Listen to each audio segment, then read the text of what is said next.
y compartimos pantalla y vamos a charlar un rato sobre las valvulopatías. A ver si encuentro la clase.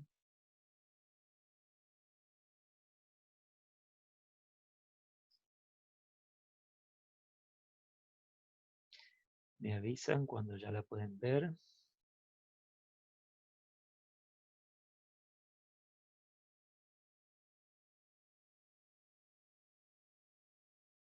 Creo que la estarán viendo, ¿no? Sí, vemos su pantalla, pero no la... No, no se está viendo, se ve su explorador de documentos, no sé cómo se llama. Ajá. Nada ahora. ¿No? Acá para.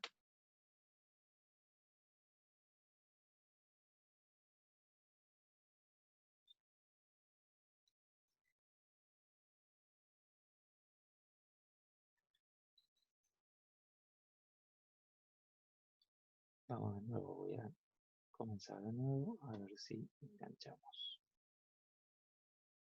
Ahora sí. Sí, ahora sí. Bien, perfecto.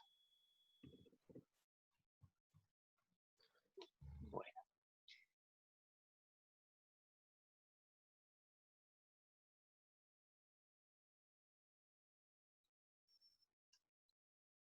Bien. 2 o 3 palabritas, chicos, introductorios sobre cuando hablamos de valvulopatía. Ustedes saben que estamos hablando de patologías de las válvulas cardíacas.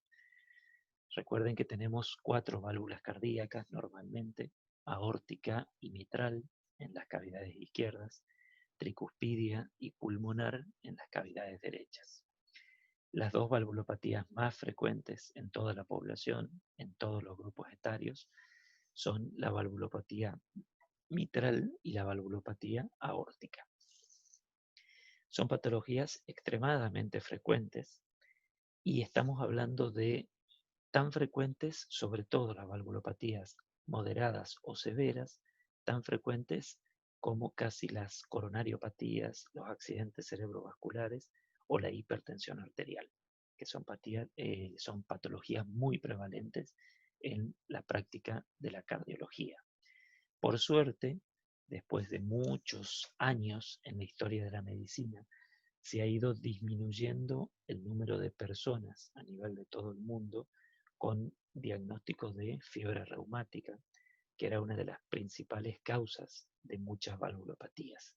Sin embargo, lamentablemente todavía en países que están en desarrollo incluso, o donde hay todavía una falta de educación, hay mayor niveles de pobreza, lamentablemente sigue habiendo pacientes con diagnósticos de fiebre reumática y a consecuencia de ella determinadas patologías a nivel de las válvulas cardíacas. Comenzando con la primera de ellas, que es la más frecuente, la patología aórtica. Ustedes verán en este cuadrito que hay distintas etiologías que pueden generar tanto estenosis aórtica como insuficiencia aórtica. Es decir, hablamos de estenosis aórtica cuando estamos diciendo que hay una reducción en la circunferencia, en el área de la válvula, y se obstruye el paso normal de la sangre desde el ventrículo izquierdo hacia la arteria aorta. Y hablamos de insuficiencia cuando hay una falla o anatómica o funcional de la válvula que genera un retroceso de sangre durante la sístole, de tal manera que no se eyecta la totalidad de la sangre que está en el ventrículo, sino de que, perdón, se eyecta la totalidad, pero gran parte de esa sangre eyectada vuelve otra vez hacia el ventrículo izquierdo.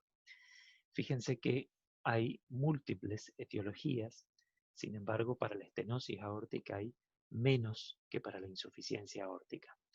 Dentro de estas etiologías, en la estenosis aórtica, que es lo primero que vamos a ver, sabemos que los pacientes que nacen con válvulas aórticas bicúspides, es decir, con solo 2 valvas en vez de 3, fíjense aquí en el dibujito, Lo normal sería tener 3 valvas, como esto. Este es el famoso signo de Mercedes-Benz, se llama, dentro del estudio de ecocardiografía que hacemos como para diagnosticar si la válvula aórtica tiene 2 o 3 puertitas, por así decirlo.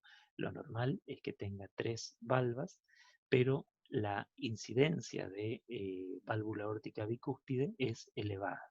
Entonces, estos pacientes ya que de nacimiento tienen 2 valvas, tienen muchas mayores posibilidades de desarrollar estenosis aórtica a largo plazo. La estenosis aórtica se determina cuando en un estudio de imágenes, como es el ecocardiograma, nosotros podemos evaluar la circunferencia de la válvula aórtica de acuerdo a la superficie corporal del paciente. Es decir, no es lo mismo el área que tiene que tener una válvula aórtica en una persona de 1,50 m a el área que tiene que tener una válvula aórtica en una persona de 2,10 m, por ejemplo. De tal manera que no hay un número específico para hablar de estenosis aórtica, sino que lo que se hace es calcular el área o calcular el índice del área valvular aórtico, teniendo en cuenta los centímetros cuadrados de circunferencia y los metros cuadrados de superficie corporal.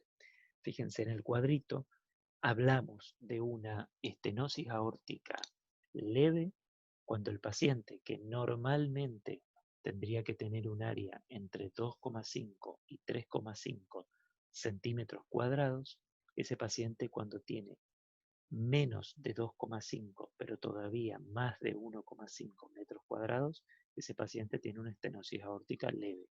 Si tiene entre 1 y 1,5 metros cuadrados, moderada, y cuando el área valvular aórtica es menor de 1 centímetro cuadrado, estamos hablando de un paciente con una estenosis aórtica severa. También lo que es ideal es sacar el índice. Esto lo hace el médico cardiólogo especialista en ecocardiografía, lo hace automáticamente. Saca el índice calculando la superficie corporal del paciente. De tal manera que si es menor de 0,6 centímetros cuadrados por metro cuadrado de superficie, estamos hablando de una estenosis aórtica severa.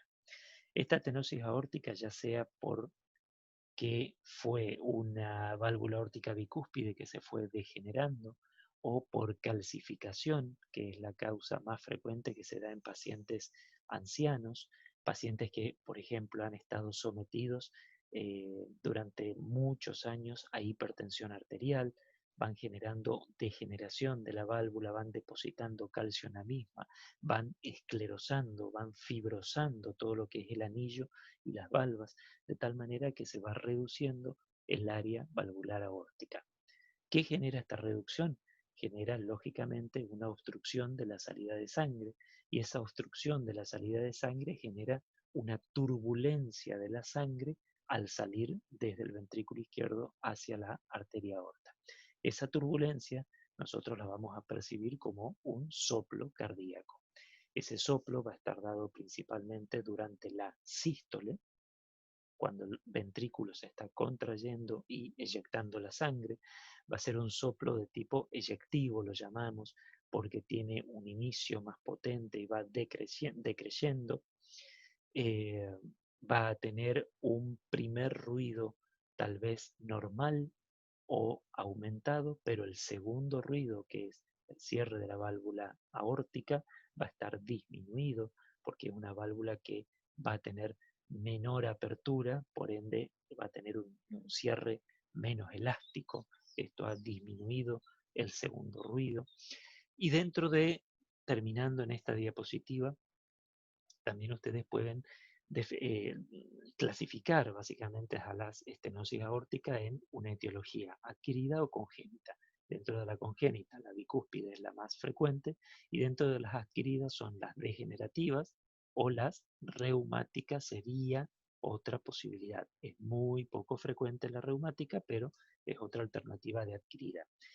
¿Cómo se nos va a presentar a nosotros el paciente en el consultorio? ¿Cuándo tenemos que sospechar nosotros una estenosis aórtica en nuestros pacientes?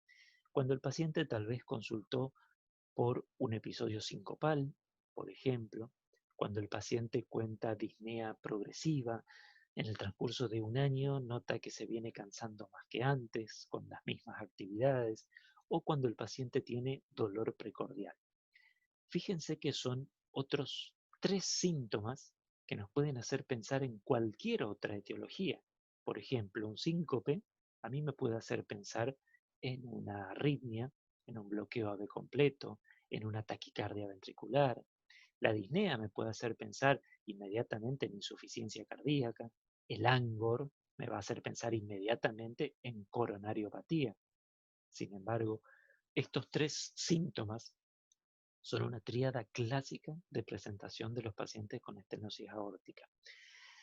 Una vez que el paciente consultó por alguno de estos síntomas, yo dentro de mi primera consulta para llegar al diagnóstico voy a hacer un adecuado examen físico. Dentro de ese examen físico, lógicamente va a estar la auscultación cardíaca. Y en la auscultación cardíaca es donde yo voy a confirmar la presencia de un soplo que me va a hacer pensar en una estenosis aórtica. Hay características del soplo que uno puede evaluar en la auscultación como para aproximarse a los criterios de severidad, para decir si es un soplo de una estenosis aórtica leve o si es un soplo de una estenosis aórtica severa. Sin embargo, la estratificación de esta valvulopatía va a estar dada por un método complementario de imágenes, como es el ecocardiograma. Es de suma importancia que cuando ustedes diagnosticaron una estenosis aórtica en su paciente, sepan que en ese paciente deben, si están en presencia de un paciente con estenosis aórtica severa, ustedes deben estratificar el riesgo de muerte súbita, porque los pacientes con estenosis aórtica severa que ya se hayan presentado con alguno de estos 3 síntomas son pacientes que tienen un elevado riesgo de muerte súbita en el transcurso del año. ¿Por qué? Porque tanto el síncope o el angor pueden asociarse directamente a episodios de fibrilación ventricular. La disnea está asociada seguramente a insuficiencia cardíaca, de tal manera que ya estamos hablando de un deterioro de la función sistólica del ventrículo izquierdo, o de una cardiopatía restrictiva también, de tal manera que en pacientes con estenosis aórtica severa que se presentan con estos síntomas, debemos también pensar nosotros que tenemos que tener en cuenta la estratificación de riesgo de muerte súbita. Como dijimos, en el examen físico y en los métodos complementarios, ustedes van a tener varias evidencias que los van a hacer pensar en una estenosis aórtica, como ser partiendo por las características del soplo. El soplo de una estenosis aórtica lo van a escuchar principalmente en el foco auscultatorio aórtico y en el mesocardio. La irradiación podrá llegar a ser hacia el cuello, no es hacia otro lugar. Después lo pueden escuchar prácticamente en casi todos los focos auscultatorios, pero con mayor intensidad lo pueden encontrar en el foco aórtico y en mesocardio, con irradiación hacia el cuello. Habitualmente tiene un segundo ruido desdoblado y en el examen físico también yo puedo evidenciar un pulso tardus y parvus, un pulso lento, bajito, como más debilitado. ¿Por qué? Porque justamente el gasto cardíaco, la fracción de eyección que estamos eyectando está disminuida porque la válvula aórtica está cerrada y no permite la eyección de mucha cantidad o un volumen importante de sangre. A nivel electrocardiográfico, lo lógico es que encontremos signos de sobrecarga ventricular y auricular.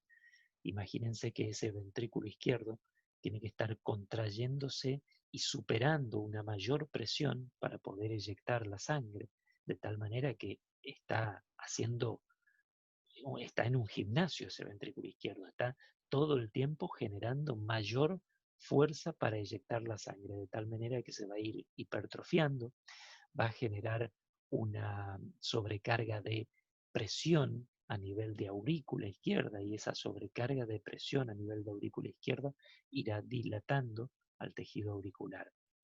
A nivel de la radiografía de tórax muchas veces podemos no encontrar nada, ningún signo específico, pero cuando ya estamos en fases avanzadas de la patología podemos encontrar una aorta desenrollada, un botón aórtico prominente, o podemos encontrar la dilatación de la aurícula izquierda. Acá, en todas las valvulopatías, el estudio complementario estrella es definitivamente el ecocardiograma Doppler, en el cual realmente vamos a poder evaluar la totalidad de los cambios morfológicos y de las alteraciones funcionales de la valvulopatía. En el ecocardiograma vamos a poder sobre todo también determinar cuál es la probable etiología de nuestra valvulopatía, ya que podemos estudiar específicamente si la válvula es una válvula que se ha degenerado con el tiempo o si, por ejemplo, es una válvula donde está asentada una vegetación de una endocarditis infecciosa. Con el ecocardiograma determinamos la totalidad de los datos que necesitamos para nosotros confirmar diagnóstico y estratificar el pronóstico del paciente.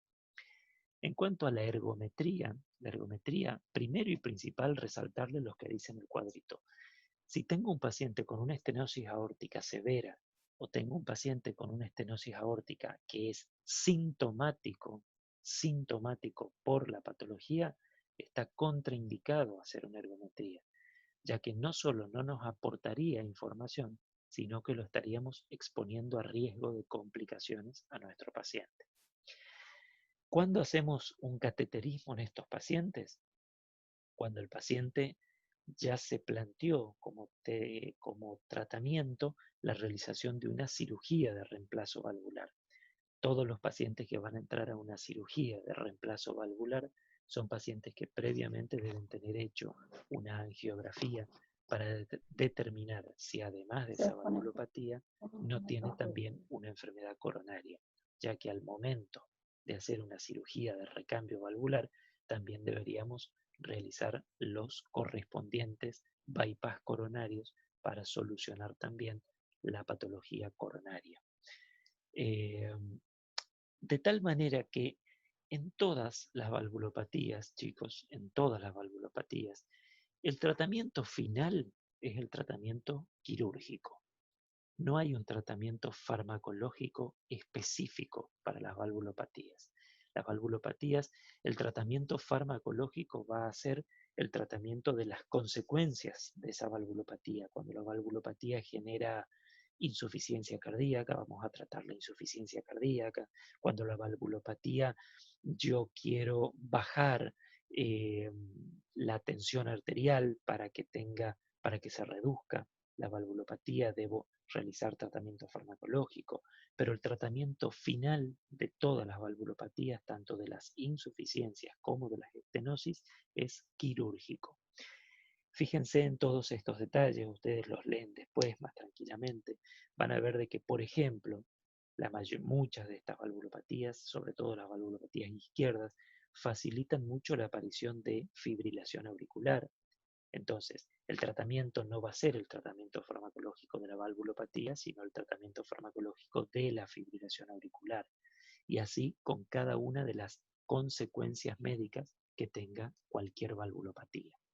De tal manera que lo que ustedes sí deben tener en consideración como médicos generalistas es saber que si un paciente ante ustedes se presentó en la consulta, en la guardia de emergencia, o ustedes lo están siguiendo en la internación con una estenosis aórtica severa, es bueno que ustedes tengan presente cuáles son las indicaciones de reemplazo valvular aórtico, más allá de que también van a interactuar con un cardiólogo para la toma de conducta en forma conjunta. Ustedes deben saber, y es muy sencillo de recordar, que si un paciente tiene una estenosis aórtica severa por el ecocardiograma y además está sintomático, no hay duda que a ese paciente hay que reemplazarle esa válvula aórtica porque no hay ningún fármaco que pueda disminuir la severidad de esa estenosis aórtica. Entonces, paciente con estenosis aórtica severa que está sintomático, no hay dudas que se va a beneficiar de una cirugía de reemplazo valvular aórtico. También los pacientes que son asintomáticos, pero tienen una estenosis aórtica severa y además ya tienen deteriorada la fracción de eyección del ventrículo izquierdo, nos está diciendo que es un músculo ventricular izquierdo que ya no da más, ya está muy cansado, ya no va a poder recuperar esa fuerza porque tiene que latir, tiene que eyectar sangre en contra de una válvula aórtica absolutamente cerrada. Entonces, aunque el paciente todavía no haya desarrollado claramente síntomas, ese paciente también se va a ver beneficiado del reemplazo valvular aórtico. Y por último, los pacientes que se van a someter a otra intervención cardíaca, imagínense un paciente que tiene una enfermedad coronaria severa, que no puede ser revascularizado mediante colocación de stent y que el paciente necesita realizarse bypass cardíacos, es decir, tienen que abrir el tórax, hay que hacer una esternotomía, trabajar directamente sobre el corazón, el cirujano cardiovascular, hacer puentes cardíacos para que realmente llegue el flujo sanguíneo a donde tiene que llegar. Entonces, en esos pacientes, por ejemplo, si tiene una estenosis aórtica severa, aunque esté asintomático, ya que le van a abrir el pecho para hacerle unos puentes cardíacos, le van a hacer unos bypass cardíacos en ese mismo acto quirúrgico, también debería reemplazarse la estenosis aórtica, aunque sea asintomático. Los demás criterios léanlos tranquilos, pero estos tres primeros criterios son indicaciones que no nos quedarían dudas de que el paciente se va a beneficiar de un reemplazo valvular aórtico. En definitiva, este cuadrito que les diseñé yo simplifica mucho sobre la toma de conducta. Yo tengo un paciente con una estenosis aórtica leve, no tengo que hacer nada, exclusivamente saber que todos los años lo tengo que volver a ver, tengo que volver a estudiarlo para ver si la valvulopatía no avanzó de un año a otro, no se sigue cerrando la válvula aórtica y pasa de un año ser leve al año siguiente ser moderada, consultar permanentemente si el paciente desarrolla síntomas nuevos. Y tampoco me queda dudas cuando el paciente tiene una estenosis aórtica severa y tiene síntomas, por ejemplo, tiene una estenosis aórtica severa y cuenta disnea, o tiene una estenosis aórtica severa y ha tenido un episodio sincopal. En ese paciente no me quedan dudas que hay que operarlo y reemplazarle la válvula. El problema siempre está en el medio. El problema es cuando tenemos pacientes con estenosis aórtica moderada. Si la estenosis aórtica moderada es absolutamente asintomática, ese paciente debe ser solamente seguido en consultorio clínicamente con controles, repitiendo ecocardiogramas cada 2 años, viendo que no aparezcan síntomas, haciendo tratamiento farmacológico de las demás complicaciones que pueda tener. Sin embargo, si el paciente tiene una estenosis aórtica moderada, pero ya está sintomático, es decir, está disneico, tiene angor, ha tenido episodios sincopales, o ya tiene deterioro de la fracción de eyección del ventrículo izquierdo, o tiene una enfermedad coronaria por la cual va a ser sometido a una cirugía, ese paciente, aunque tenga una estenosis aórtica moderada, también se podría haber beneficiado del reemplazo valvular aórtico. Pasamos a la otra anomalía de la enfermedad valvular aórtica, que sería la insuficiencia. También en este caso hay etiologías comunes, como ser los pacientes que nacen ya con una válvula aórtica bicúspide. Esta anomalía congénita, que es una de las más frecuentes, es una anomalía que predispone a que con el correr de los años el paciente vaya o generando tal vez hiperlaxitud de una de esas valvas o alterando funcionalmente a la válvula aórtica, de tal manera que con el correr de los años, generalmente lleva muchos años para que desarrolle una insuficiencia valvular aórtica. También es habitual de encontrar pacientes que por dilatación idiopática o dilatación secundaria a una historia crónica de hipertensión arterial, pacientes hipertensos severos que han dilatado muchas veces la arteria aorta, esa dilatación de la arteria aorta genera también dilatación del anillo aórtico, de tal manera que al agrandar el anillo aórtico, las valvas de la válvula aórtica no van a coaptar absolutamente y entonces va a generar una pérdida de sangre en forma retrógrada. Si yo al anillo de la válvula aórtica lo dilato y lo agrando, ya las valvas que antes coaptaban perfecto y cerraban, ahora ya al estar estirado no van a coaptar en forma adecuada y va a haber una pérdida retrógrada de sangre hacia el ventrículo izquierdo nuevamente. Entonces, las causas más frecuentes de insuficiencia aórtica son la etiología, la válvula aórtica bicúspide, como congénitas, y dentro de las adquiridas, la degeneración o calcificación, la dilatación idiopática y la historia crónica de hipertensión arterial severa. Esas etiologías van a deteriorar tanto anatómica como funcionalmente a los pacientes y van a desarrollar una insuficiencia aórtica. ¿Cómo sospecharlo cuando nuestro paciente llega al consultorio? El paciente va a llegar en muchos casos, chicos, en muchos casos, el paciente es asintomático hasta un momento ya, hasta que está muy evolucionada la valvulopatía, hasta que el paciente ya o deterioró la función ventricular izquierda o dilató las cavidades izquierdas. En muchos casos, la insuficiencia aórtica es asintomática hasta estadios muy avanzados de la valvulopatía. En algunos casos puede que el paciente ya se presente en estos estadios avanzados de la valvulopatía o comience tempranamente a desarrollar síntomas como disnea, intolerancia al ejercicio o el paciente percibir algún tipo de arritmias o tal vez hacer episodios de hipotensión arterial. Son pacientes que van a consultar y después del motivo de consulta, después de todo el interrogatorio que ustedes pudieron haber realizado, van a auscultar al paciente y con la auscultación van a sospechar esta valvulopatía. ¿Qué características diferentes tiene?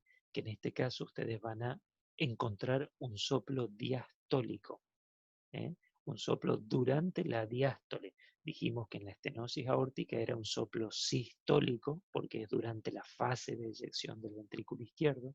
En este caso va a ser durante la diástole, cuando el ventrículo izquierdo tiene que cargarse por sangre procedente desde la aurícula izquierda. En este caso el ventrículo izquierdo se va a cargar por sangre procedente desde la aurícula izquierda, pero también por sangre que está volviendo en forma retrógrada desde la arteria aorta. Imagínense cómo se va a sobrecargar de volumen y de presión ese ventrículo izquierdo. Entonces, el soplo es un soplo durante la fase diastólica, habitualmente lo podemos escuchar durante toda la diástole, es decir, es protodiastólico. Protodiastólico es durante el principio, es mucho más intenso el principio de la diástole cuando la mayor cantidad de volumen vuelve desde la aorta hacia el ventrículo izquierdo. Es también una sensación de decreyendo porque es más intenso al principio y va perdiendo intensidad del soplo sobre el final. Lo podemos auscultar más intensamente en el mesocardio y más a nivel del ápex cardíaco. Después siempre se describe desde el punto de vista de la semiología dónde podemos encontrar el choque de la punta, pero como yo les había comentado en la primera clase que dimos, hoy en día no es un signo en el examen físico que lo hagamos habitualmente, porque la verdad que con toda la tecnología de la que disponemos, el choque de la punta nos puede brindar muy poca a casi nada información. Hoy en día obtenemos toda esa misma información, incluso con mucho mayor especificidad y sensibilidad a través de una radiografía, a través de un ecocardiograma. Algo que sí se encuentra mucho en los pacientes con insuficiencia aórtica son la tensión arterial diferencial. Y esto es algo que llama mucho la atención en consultorio. Le tomamos la tensión arterial al paciente y encontramos una tensión arterial sistólica, por ejemplo, de 160 milímetros de mercurio y una tensión arterial diastólica de 50 milímetros de mercurio. O sea, hay mucha diferencia entre la sistólica y la diastólica. Es alta la sistólica y muy baja la diastólica. Eso es típico de los pacientes con insuficiencia aórtica severa. Lo mismo que en el pulso, así como en la estenosis aórtica, yo le decía, es un pulso bajito, más débil, porque justamente está cerrada la válvula aórtica y no permite una eyección importante de sangre. En este caso pasa todo lo contrario. Como el ventrículo izquierdo se sobrecargó de mucho volumen porque viene sangre tanto de la aurícula izquierda como del ventrículo izquierdo, cuando eyecta esa sangre, eyecta un volumen mayor del que habitualmente estaría eyectando. Entonces, yo encuentro un pulso muy amplio, muy saltón, muy fácilmente palpable. Esos son datos del examen físico de los pacientes con insuficiencia valvular aórtica muy significativos. A nivel de los métodos complementarios, obviamente otra vez la estrella siempre va a ser el ecocardiograma Doppler, el que nos va a dar absolutamente toda la información que necesitamos sobre la valvulopatía. Pero ¿qué más vamos a encontrar haciendo de cuenta que estamos en un ámbito de trabajo donde no disponemos inmediatamente de un ecocardiograma? En el electrocardiograma vamos a encontrar otra vez signos de sobrecarga de ventrículo izquierdo principalmente. También a largo plazo vamos a encontrar signos de sobrecarga de aurícula izquierda, pero principalmente signos de sobrecarga de ventrículo izquierdo, y en este caso con marcados trastornos de la repolarización. Como vamos a encontrar QRS de una amplitud muy grande, con el signo de Sokolov-Lyon claramente presente, vamos a encontrar también ondas T negativas en la mayoría de las precordiales. Ondas T negativas van a ser asimétricas, pero van a ser bien puntudas hacia abajo, va a ser muy llamativo esa alteración de la repolarización. No se confundan en pensar de que es signo de isquemia. Vean que si primero el QRS es patológico, estamos hablando que el trastorno de la repolarización va a ser secundaria a un QRS patológico. Entonces vamos a tener una despolarización patológica y por ende una repolarización con un trastorno secundario. A nivel de la radiografía de tórax, es más habitual que en la estenosis aórtica encontrar signos a nivel de la radiografía de tórax en un paciente con insuficiencia aórtica. En este caso sí vamos a encontrar signos de cardiomegalia. ¿Por qué? Porque el ventrículo izquierdo va a estar dilatado en un paciente con insuficiencia aórtica severa. Vamos a encontrar una arteria aorta desenrollada claramente, con un botón aórtico prominente. Entonces, en este caso, fíjense que aunque no dispongamos inmediatamente de un ecocardiograma, por los signos electrocardiográficos, los cambios a nivel de la placa de tórax, más todo lo que yo pude auscultar, yo ya puedo hablar claramente de un paciente con una insuficiencia aórtica. Insisto, desde el punto de vista farmacológico, lo que vamos a hacer es tratar de ayudar a nuestro paciente a que no tenga complicaciones o consecuencias de esta valvulopatía, sobre todo lo que es la insuficiencia cardíaca. En los pacientes en quienes diagnosticamos, acá sí hay un dato farmacológico interesante, que cuando yo diagnostico en el consultorio un paciente con insuficiencia valvular aórtica severa, pero es un paciente absolutamente asintomático, yo en este caso sí debo indicar un tratamiento farmacológico que vasodilate a mi paciente para bajar justamente la resistencia periférica, para bajar la presión a nivel del sistema circulatorio, para que el paciente pueda eyectar más fácilmente la sangre y no vuelva tanta sangre al ventrículo izquierdo. Los pacientes con insuficiencia valvular aórtica tienen indicado siempre un IECA o un ARA2 para que vasodilate en forma periférica, baje las resistencias periféricas o, por ejemplo, nifedipina para bajar justamente estas presiones y pueda el paciente tener un menor flujo retrógrado hacia el ventrículo. El resto del tratamiento farmacológico va a estar dirigido a las complicaciones que pueda tener esta valvulopatía. Ahora, ¿cuándo mando yo a operar a un paciente con insuficiencia aórtica? ¿De qué va a depender? Otra vez depende siempre de la clínica. Va a depender de si el paciente tiene o no síntomas.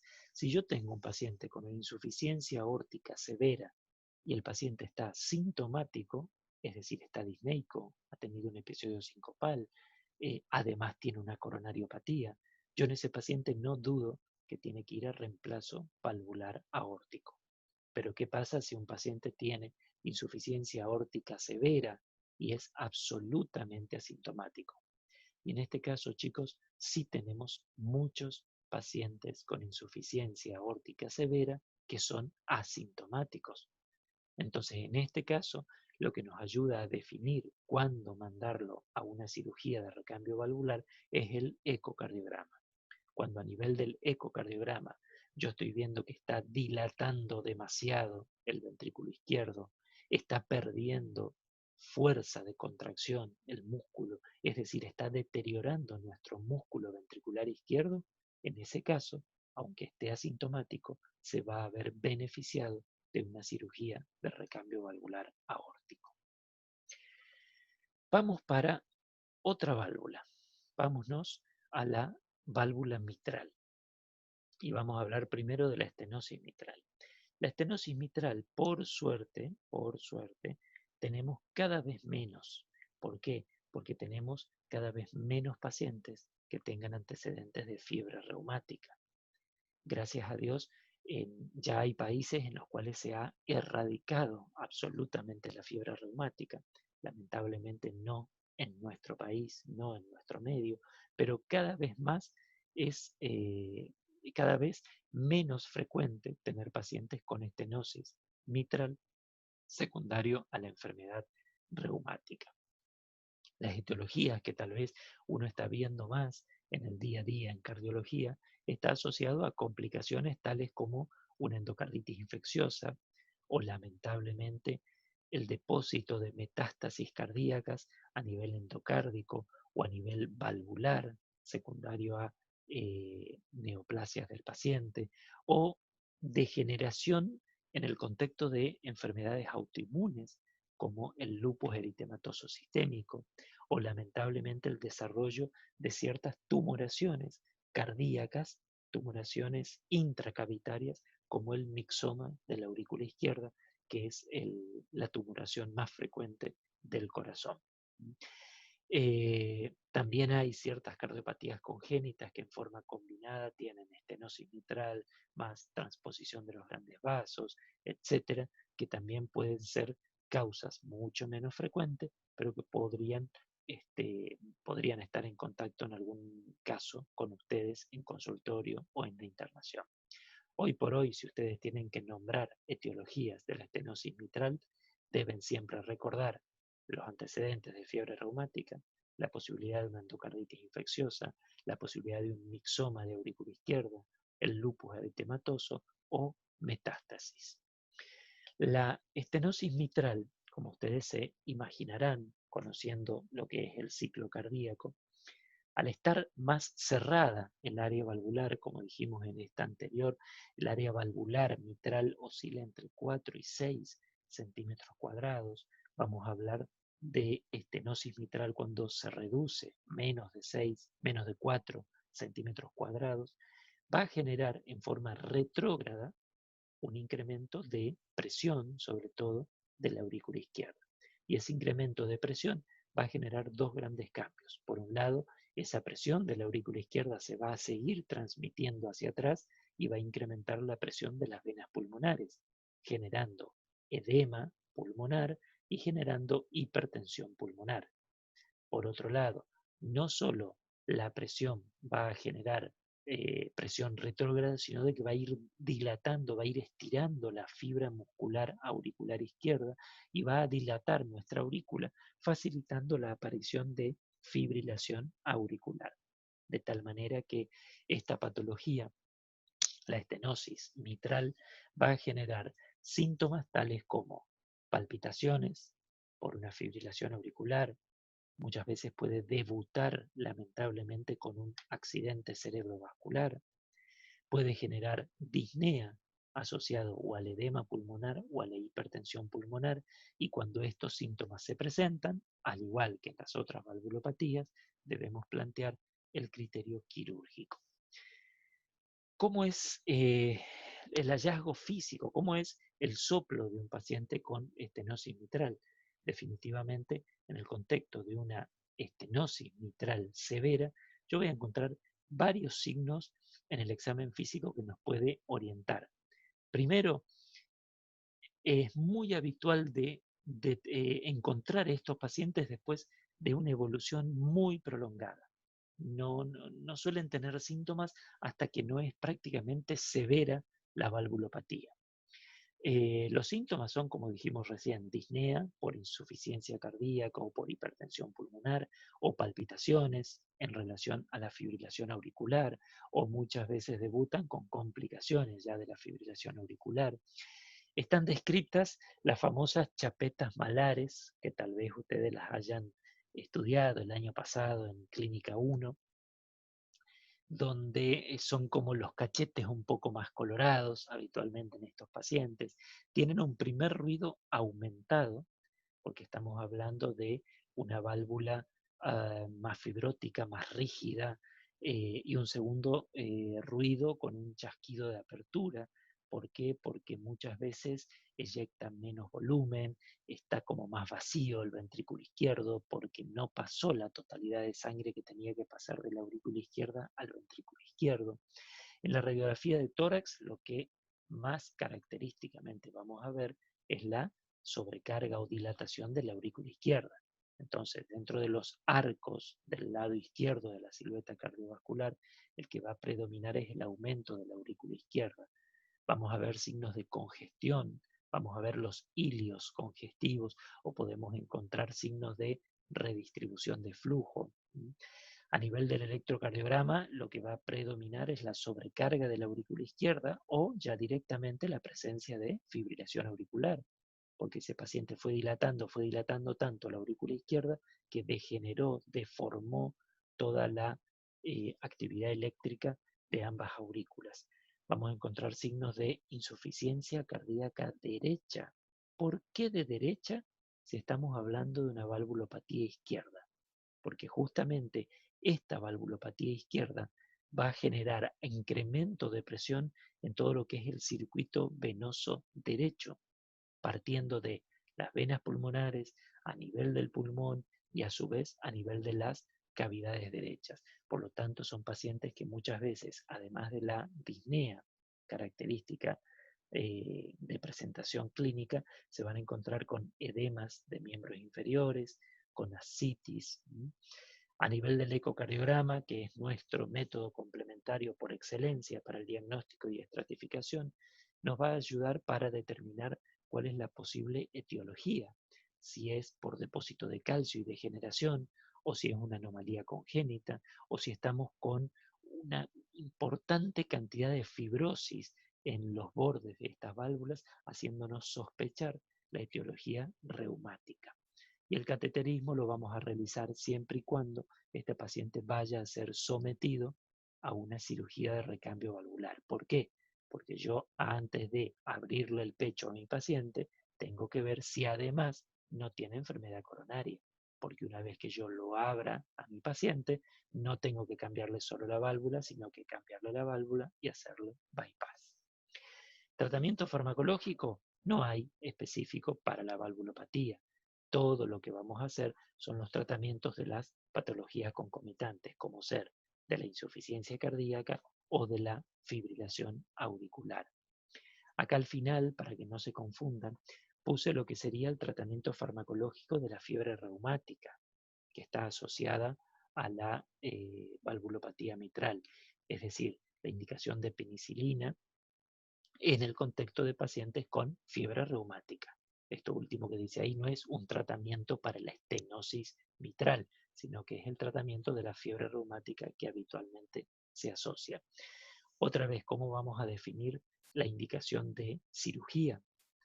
Si el paciente está absolutamente asintomático, lo vamos a seguir todos los años, vamos a ir viendo cómo evoluciona esa valvulopatía. Si el paciente está sintomático o ya tiene embolias sistémicas, por ejemplo, porque tiene fibrilación auricular y forma coágulos en esa aurícula izquierda, ese paciente no hay dudas que tiene que ir a cirugía de reemplazo valvular. Si el paciente está sintomático, en este caso, no hay dudas que lo vamos a mandar a cirugía o que yo tengo que reemplazar esa válvula, pero hoy por hoy está también la posibilidad, dependiendo de la etiología de la valvulopatía, de poder dilatar esa válvula en vez de hacer una cirugía de reemplazo valvular. Yo tengo la posibilidad de entrar a través de un cateterismo, llevar unos catéteres especiales hasta la válvula, entrar a esa válvula que está muy cerrada, imagínense con un catéter finito, y una vez que estoy atravesando la válvula con ese catéter finito, el catéter se infla como un globo y dilata, estira, agranda la válvula mitral para que el orificio o el área valvular sea mayor y genere disminución de síntomas al paciente y tenga mejor calidad de vida. Entonces, la valvuloplastia es ese procedimiento percutáneo, es decir, a través de un cateterismo que puede llegar hasta la válvula y dilatar el área, agrandar para que tenga menos estenosis mitral. A largo plazo, la cirugía de reemplazo valvular mitral termina siendo la conducta en el contexto de pacientes con estenosis mitral. Y vamos a la otra valvulopatía que es así como les dije, la estenosis aórtica es una de las más frecuentes, la insuficiencia mitral es la otra que con más frecuencia ustedes van a encontrar. De estas cuatro que estuvimos hablando recién, la estenosis aórtica y la insuficiencia mitral son las más frecuentes. La insuficiencia mitral estamos hablando, diciendo lo mismo que hablábamos hoy de la insuficiencia aórtica. Ustedes imagínense que la válvula mitral tiene que abrirse para dejar pasar toda la sangre desde la aurícula hacia el ventrículo y debe cerrarse, y al cerrarse debe coaptar perfectamente para transformarse en dos puertitas que se cierran bien para que la sangre no pueda volver hacia la aurícula izquierda y sobrecargarla de presión y de volumen a la aurícula izquierda. Sin embargo, si por algún motivo se abre bien, pero al cerrarse no contactan y queda un espacio por donde la sangre puede volver, yo tengo que saber cuál es el motivo. ¿Es un problema anatómico porque se dilató mi anillo y por eso se separaron las valvas? ¿Es un problema funcional porque una de estas valvas perdió, por ejemplo, las cuerdas tendinosas que tienen que sostenerla? ¿Es un problema funcional porque está dilatado el ventrículo y por eso se dilató el anillo valvular y no permite una cohesión absoluta? Entonces, toda esa información se estudia con un ecocardiograma. En el ecocardiograma yo puedo ver las características de la válvula, las características de todo el corazón para saber cuál es la causa de esa insuficiencia mitral. En cuanto a etiologías, tenemos muchas. También estaría involucrada en muy pocos pacientes la enfermedad reumática, pero es muy frecuente de ver como la causa principal de la insuficiencia mitral la causa degenerativa, es decir, pacientes que a largo plazo, por múltiples factores de riesgo o por otras comorbilidades, van degenerando, cambiando las características de elasticidad de la válvula, la van poniendo más rígido, el anillo se dilató, se cortó alguna cuerda tendinosa. Acá están viendo en el ejemplo las cuerdas tendinosas que unen a la válvula mitral con los músculos papilares que están dentro del miocardio ventricular izquierdo. Si se cortan alguna de estas cuerdas, se pierde una cohesión perfecta entre las dos valvas y eso hace que vuelva sangre hacia las aurículas. Entonces, la dilatación ventricular izquierda, una endocarditis infecciosa que pudo haber destruido parte de la válvula, son todas causas de insuficiencia mitral. Ahora, pueden ser leve, moderada o severa, como siempre decimos, y dependiendo de múltiples características ecocardiográficas, nosotros vamos a poder diagnosticar el estadio de la misma. ¿Qué vamos a encontrar en el examen físico o en los métodos complementarios?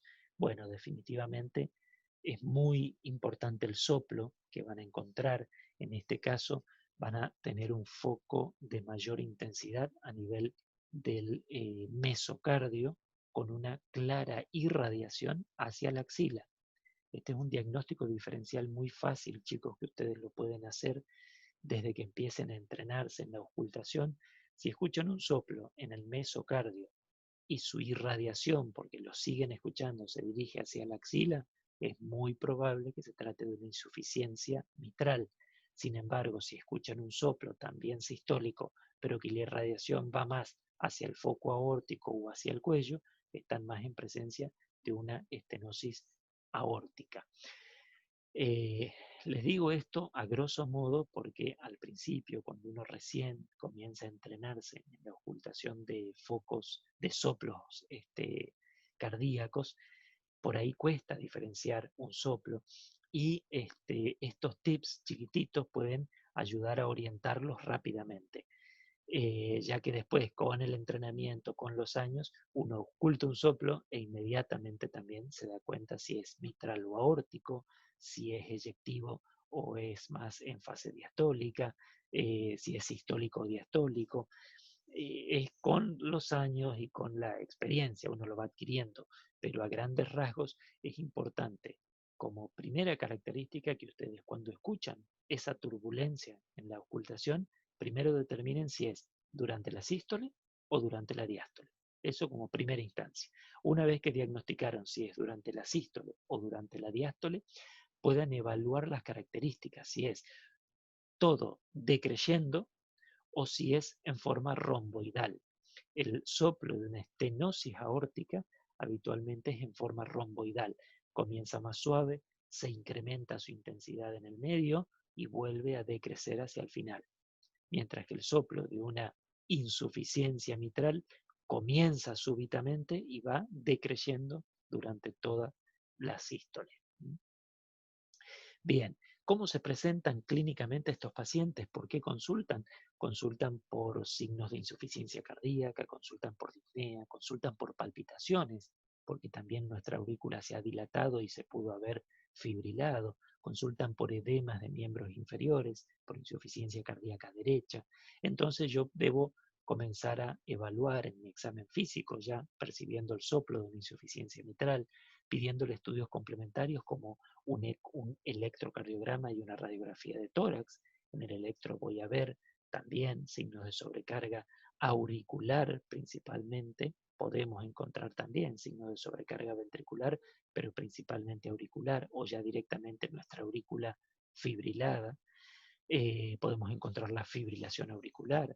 En la radiografía de tórax vamos a encontrar justamente los signos de sobrecarga auricular izquierda, signos de insuficiencia cardíaca izquierda. Podemos encontrar en estadios todavía de precoces, como una insuficiencia mitral leve o moderada, puedo encontrar una radiografía de tórax absolutamente normal.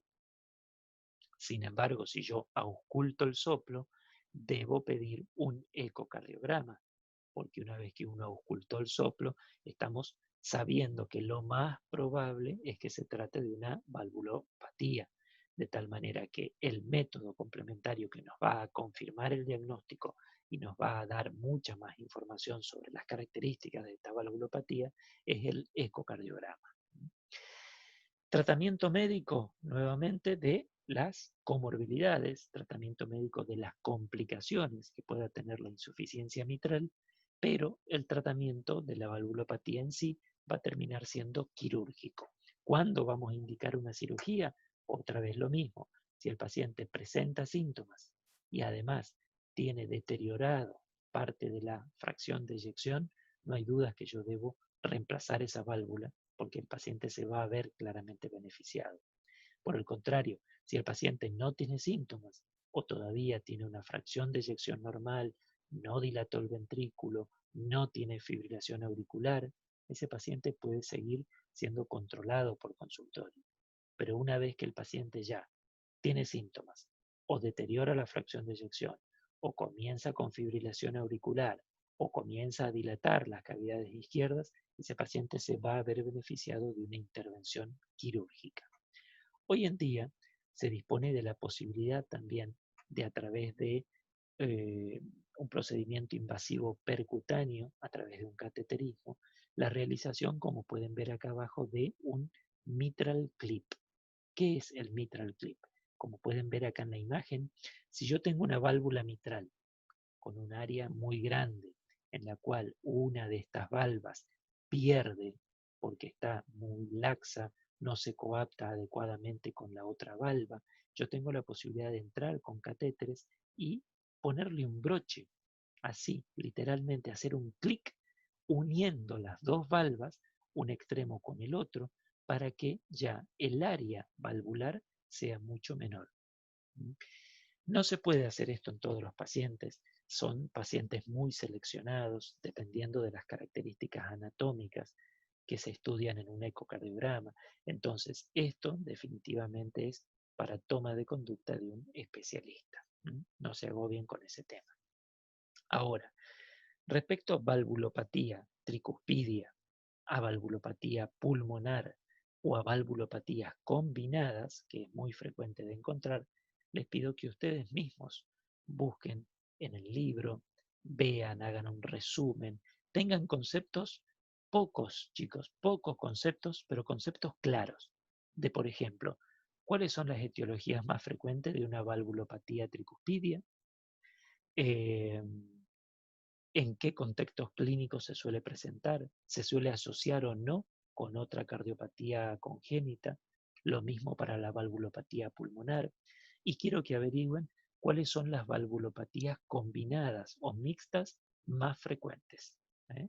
Esa información, súmenla a la información de esta clase, profundicen lo que les vengo comentando, como para que ustedes tengan en claro todos los conceptos y no solo puedan responder a un examen, sino que sobre todo puedan evaluar adecuadamente un paciente para saber cuándo corresponde derivarlo recién a un especialista. Vamos a hablar algunas cositas sobre endocarditis infecciosa. Ustedes ya vienen dando endocarditis infecciosa el año pasado en Infecto, en Medicina 1.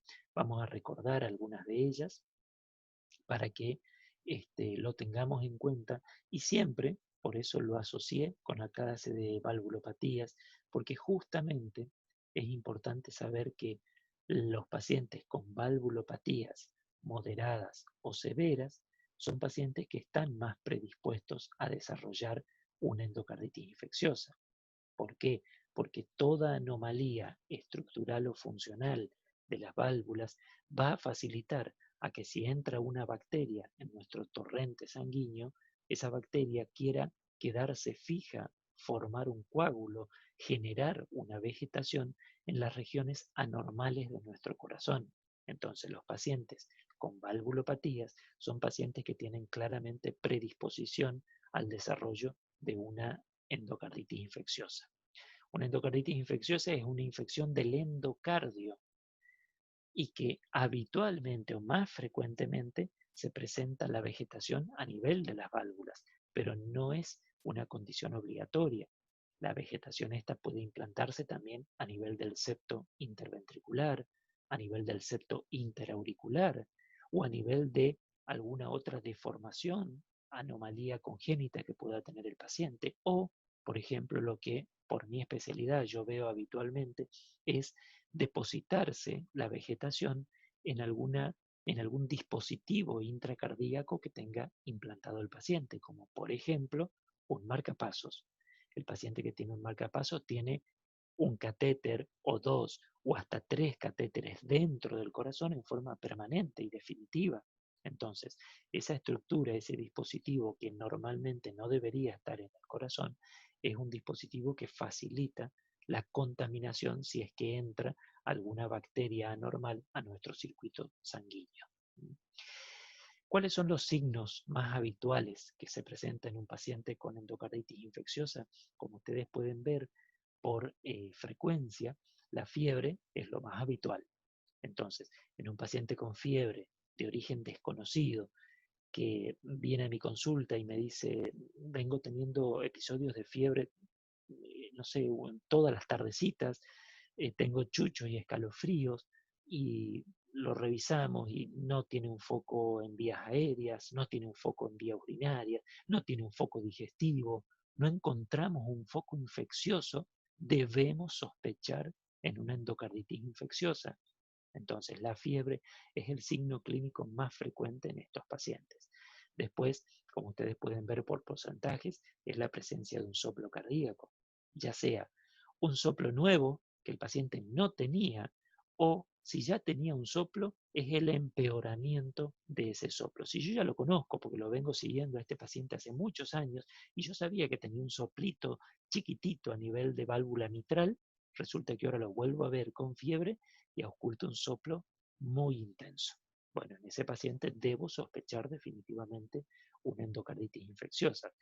Después analicen cada uno de estos signos clínicos porque se presentan todos, cada uno en frecuencias distintas, como ven, y a nivel del laboratorio es muy habitual que encontremos una anemia por justamente rotura de los glóbulos rojos al atravesar una válvula donde está implantada una vegetación.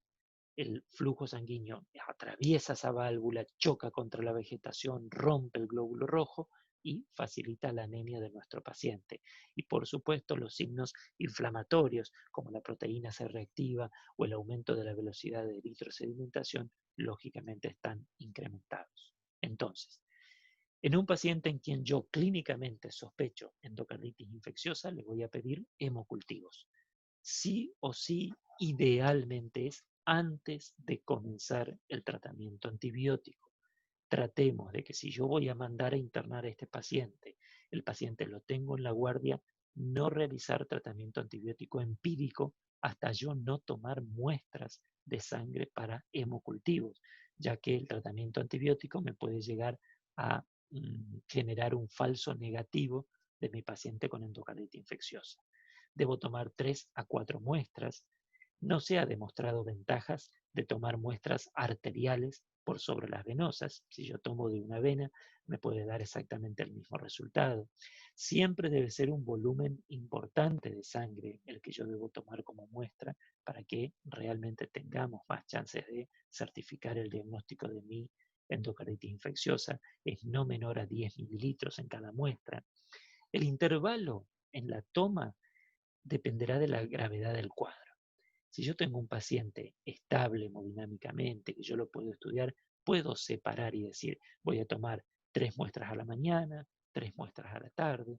Sin embargo, si tengo un paciente en muy mal estado, puedo tomar las 3 muestras a la mañana, 3 muestras más 2 horas después. O sea, el cuadro clínico de nuestros pacientes nos va a marcar la gravedad y nos va a decir cada cuánto debemos tomar muestras sanguíneas. Si las muestras son negativas en las primeras 24 horas, pero ustedes tienen fuertemente igual la sospecha de que el paciente tiene endocarditis infecciosa, tienen que tomar más muestras adicionales, seguir estudiando, siempre y cuando ustedes no encuentren ningún otro foco infeccioso que pueda justificar el cuadro clínico del paciente. Muchas veces es necesario dejar estas muestras por 7 o más días porque hay determinadas bacterias como las del grupo ASEC que tardan 7 días en dar positivo el hemocultivo.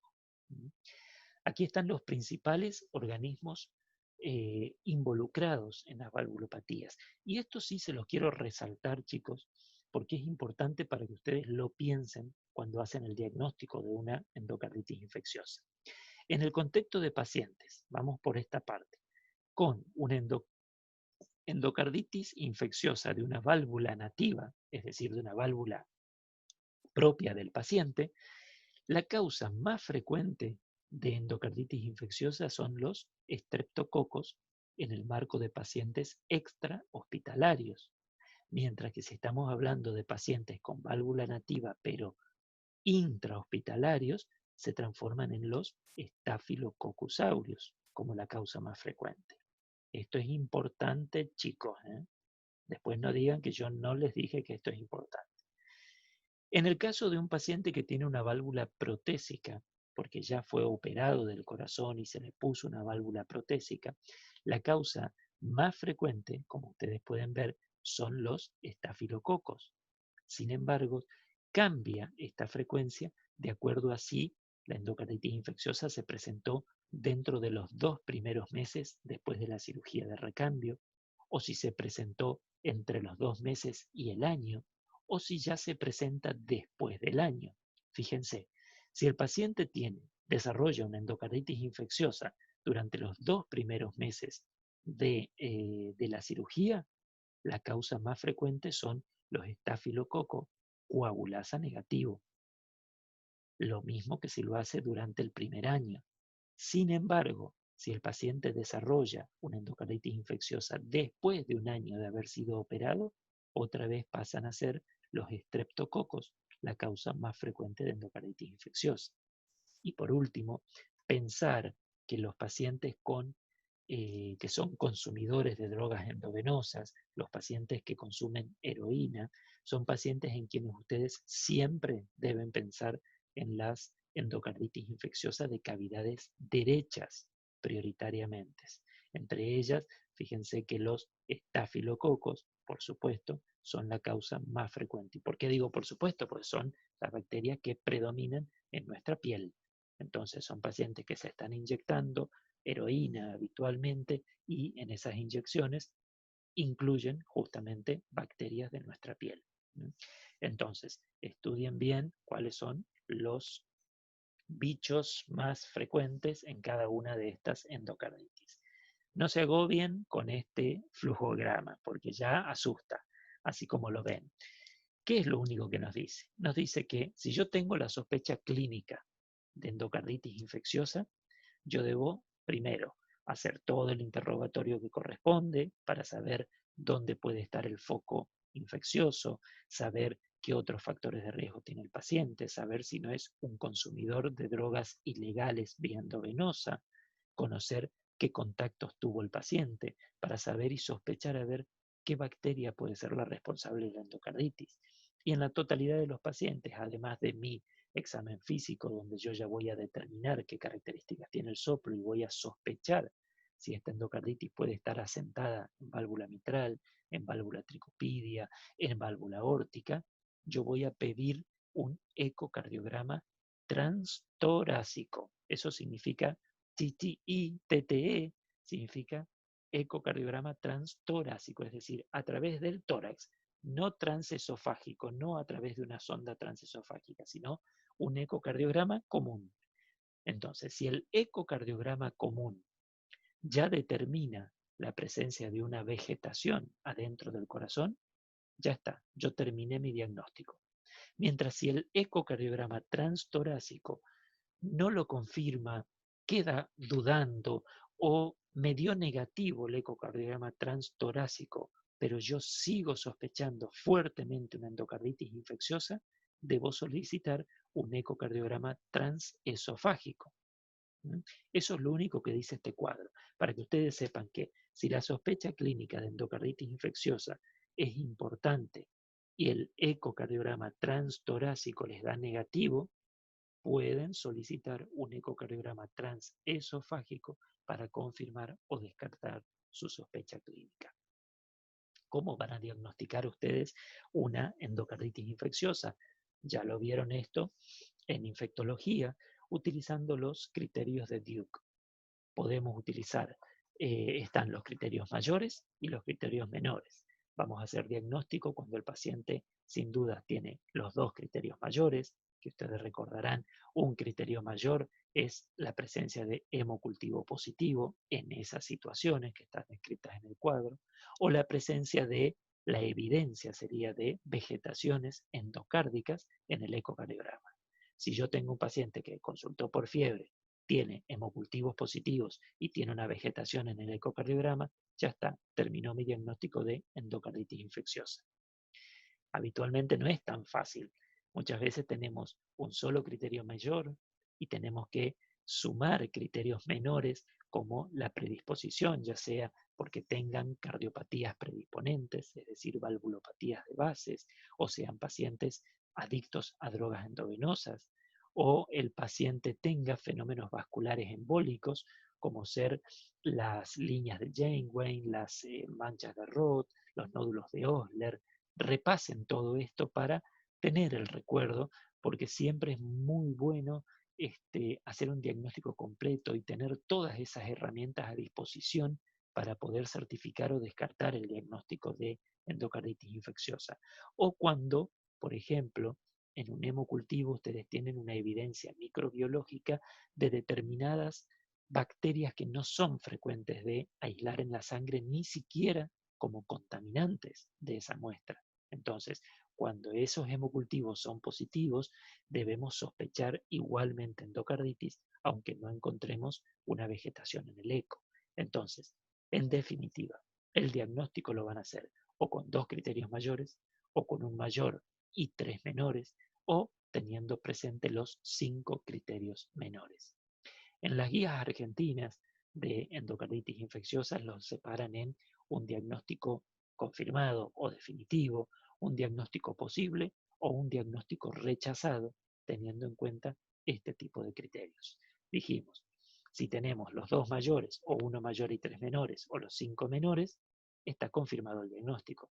En cambio, si yo tengo un solo mayor y un solo criterio menor, es una endocarditis posible, pero no la puedo confirmar todavía. O si solo tengo 3 criterios menores, y en el caso de que no reúna ninguno de estos criterios, hablamos de una endocarditis rechazada. Ahora, una vez que ustedes diagnosticaron endocarditis infecciosa, también es bueno que sepan clasificarla y ustedes pueden decir es una endocarditis infecciosa de válvula nativa o de válvula protésica, es una endocarditis infecciosa de cavidades derechas o de cavidades izquierdas, es una endocarditis infecciosa intranosocomial o extranosocomial, porque dependiendo de esta clasificación es el tratamiento farmacológico antibiótico que ustedes van a decidir indicar en estos pacientes. Ahora, antes de ir al tratamiento antibiótico, quiero volver a resaltar algo que dijimos al principio. Todo paciente que tiene una valvulopatía significativa, es decir, una valvulopatía moderada o severa, o ya tiene una válvula protésica, o ya ha tenido un episodio de endocarditis infecciosa, son pacientes de alto riesgo a que con una intervención, ya sea a nivel bucal, una intervención por una endoscopía digestiva baja o alta, o una intervención de cualquier tipo, esté facilitado el desarrollo de endocarditis infecciosa. Entonces, en este grupo de pacientes que le marco en este primer cuadro, siempre deben tener en cuenta realizar tratamiento profiláctico antibiótico antes de las intervenciones descritas. Fíjense, estas son las alternativas de tratamiento farmacológico. En la mayoría de los casos, como son pacientes que no son alérgicos a penicilinas, uno opta por amoxicilina, 2 gramos vía oral, 1 hora antes de un procedimiento, por ejemplo, odontológico. No se mareen con los cuadros. Para eso estamos dando la clase, para que yo ya les marque, les simplifique lo que quiero que vuelvan a leer y estudiar. A grandes rasgos, chicos, cuando tenemos un paciente con una endocarditis por estreptococos, vamos a pensar siempre en fármacos como la penicilina, la ceftriaxona. Yo les voy a ir diciendo lo que se usa en el día a día hoy en pacientes internados con endocarditis infecciosa. Yo hago mi diagnóstico, en el hemocultivo me sale que es estreptococo, lo que habitualmente se usa es la ceftriaxona. Punto. ¿Qué pasa si el paciente me da que es un estreptococo pero resistente a penicilina? Entonces, en ese caso, sí debemos usar la combinación de ceftriaxona más gentamicina o la alternativa de usar vancomicina. ¿Qué pasa si es un estreptococo resistente moderadamente a penicilina y con algunos organismos como la gemela? Son pacientes que necesitan la combinación otra vez de ceftriaxona, gentamicina o vancomicina. Vamos al próximo. No. Después tenemos ahora más adelante, vamos a seguir viendo esto. Complicaciones de la endocarditis infecciosa. Esto es importante porque lamentablemente lo vemos. Lamentablemente lo vemos. Las complicaciones pueden ser básicamente de 4 tipos. Uno, es que esa vegetación que está implantada sobre la base, por ejemplo, de una válvula, haga una extensión perivalvular, es decir, vaya generando un absceso perivalvular, se vaya generando un absceso en el septo interventricular o en el septo interauricular, genere un absceso. Otro es que haya embolias sépticas y generen aneurismas infecciosos, que son los aneurismas micóticos a nivel cerebral, o los pacientes que deterioran francamente la función ventricular, alteran la función de la válvula, generan una insuficiencia mitral severa y por ende desarrollan insuficiencia cardíaca, o finalmente las embolias periféricas, que pueden ser embolias infecciosas como embolias de trombos, de coágulos. Son las complicaciones más frecuentes y que las vemos lamentablemente en forma habitual en la clínica práctica. Vuelvo uno más porque miré por último el ejemplo que les di del electrocardiograma. Esto quiero que lo tengan presente porque muchas veces los pacientes que depositan o la vegetación se aferra a la base de la válvula mitral, habitualmente está pegado al septo interventricular y eso genera un absceso que va a destruir al nódulo aurículo-ventricular y va a generar un bloqueo aurículo-ventricular completo.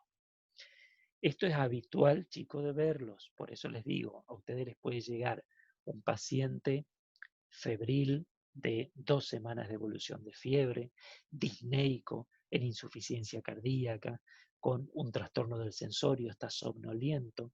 Además de la fiebre, además de que lo van a encontrar en edema pulmonar, además de que van a ocultar un soplo muy importante, van a encontrar en su electrocardiograma que hay un bloqueo auriculoventricular completo.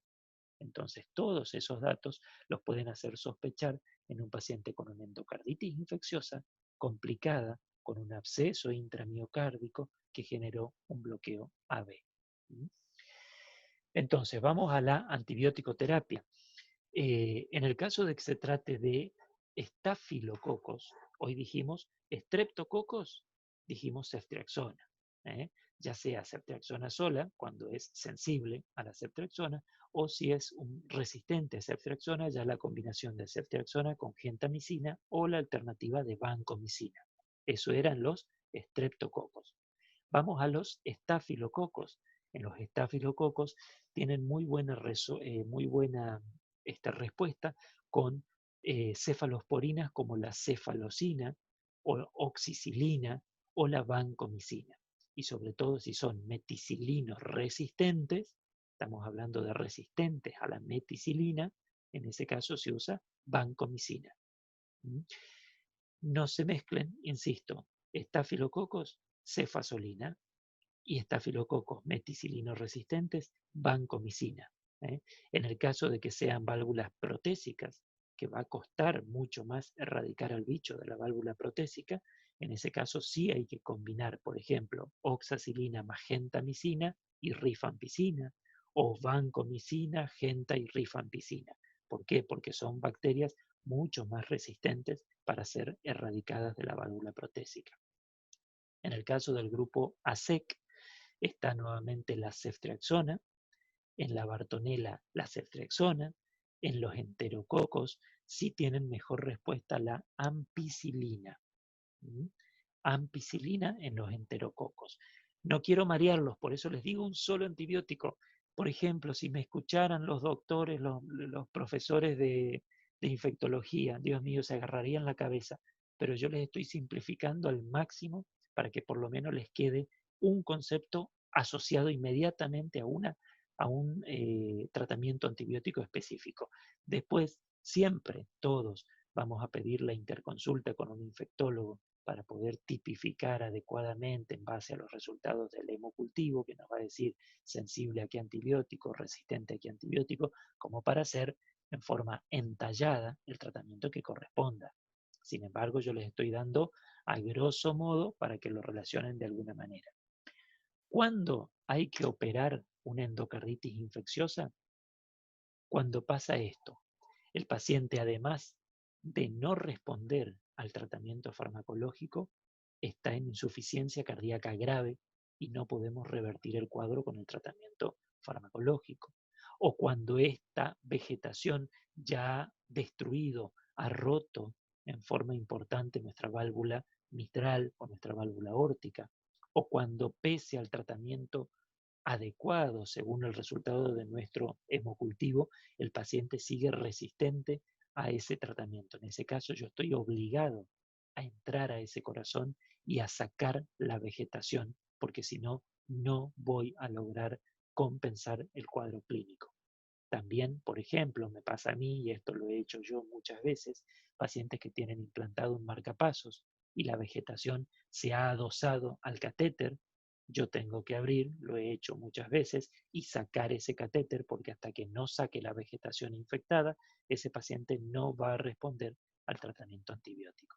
Entonces, en estas circunstancias debemos plantear la indicación quirúrgica de la endocarditis infecciosa. Para terminar, chicos, lean con paciencia estas consignas finales. Es más de lo mismo que venimos diciendo durante toda la charla. Sí quiero resaltarles lo que les dije al principio.